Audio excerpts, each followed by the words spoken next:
Village natural wax ఈరోజు ఇవన్నీ duplicate నోట్లు 50 రూపీస్ 200 ఉన్నాయి. మనం అక్కడ రోడ్డు మీద పెట్టి ఇట్లా మంచిగా మడత పెట్టి అక్కడ పెడదాం. అందరూ అక్కడ వెళ్ళే వాళ్ళందరి ఎక్స్ప్రెషన్స్ చూద్దాం. వాళ్ళందరూ నిజం నోట్లు అనుకుని ఎంతమంది తీస్తారో చూద్దాం.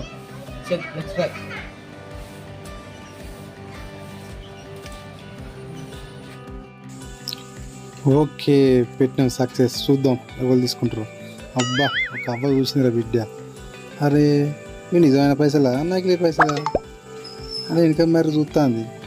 ఏదో మనసులో కొంచెం అంత అనుమానం ఉన్నది. పైసలు ఉన్నాయిరా బిడ్డ, తీసుకుంటే మంచిగా ఉండు అనుకుంటుంది. కానీ మరి నిజమైన కావాలని కొంచెం అనుమానం ఉన్నది. కొంచెం మరిపోదాం, మరి ఇంకా చూద్దాం మళ్ళా అనుకున్నది. చూడు ఎట్లు కత్తాము. వచ్చింది రాని వచ్చింది దగ్గరికి.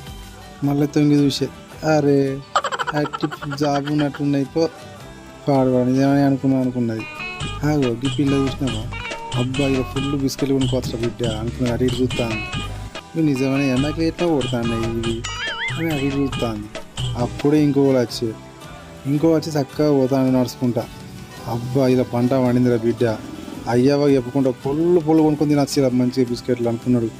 చూసిండు ఆయన దొరికినాయిరా కథం పో ఇంట్లో కురికిన ఊరికే. ఇంకో పెద్ద మనిషి వచ్చిండు. మీదికే చూస్తాడు, కిందికే చూతలేడు. ఆ పైసలు దొరుకుతాడు కానీ మీదికే చూస్తాడు. అబ్బరా నాయన. ఆగో ఇంకో ఆయన వచ్చిండు. అబ్బా, ఈయన మీది కళ్ళు పెట్టుకుని సెల్లు పట్టుకుని పోతాడు కదా. ఆగో ఇంకో బండి అత్తాలాగో.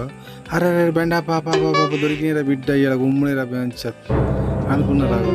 అబ్బా, అరే ఎట్లు కనబడతాయిరా అని చక్కగా వీగిళ్ళు. ఇలా రావుడేరా బిడ్డ బ్యాంచ్ ఇలా దొరికినరా పైసలు అనుకున్నాడు. అరే ఇదంతా ఎట్టు ఉందని మళ్ళీ మెర్రచ్చే. అబ్బా గౌడన్న చూసినావా? అబ్బా దొరికినరా. ఆగియ అర్రే ఆగుతున్నా మళ్ళీ నాయ అంటారు ఊపుతాడు. అర్రే వాయించదు ఇలా దొరికినాయి. పో ఇలా పండగ వేసుకోపో గౌడన్న. ఈ మనిషికి పోంగా చూలే కానీ రాంగ చూసి నాకు మంచిగా పెట్టుకుని పోతాడు. నిజమైన పైసలు అనుకుని పోతాడు. అబ్బా ఈ బాబు చూసినావా? నడుచుకుంటూ పోతాడు మీదికి వెళ్ళి. అరే ఈ బండి అన్న చూసినావా? ఈయన చూసుకుంటూ పోతాడు. వీళ్ళు వస్తారు బండి మీద. అరే చక్కగా అటు పోతారు పైసలు ఇక్కడ ఉంటే. అరే మొత్తానికైతే మేమైతే ఈ విలేజ్ న్యాచురల్ బ్లాగ్స్లో ఒక ఫ్రాంక్ మొట్టమొదటిసారి చేసినాం. కొంచెం సపోర్ట్ చేయండి అబ్బా. ఓకేనా? సబ్స్క్రైబ్.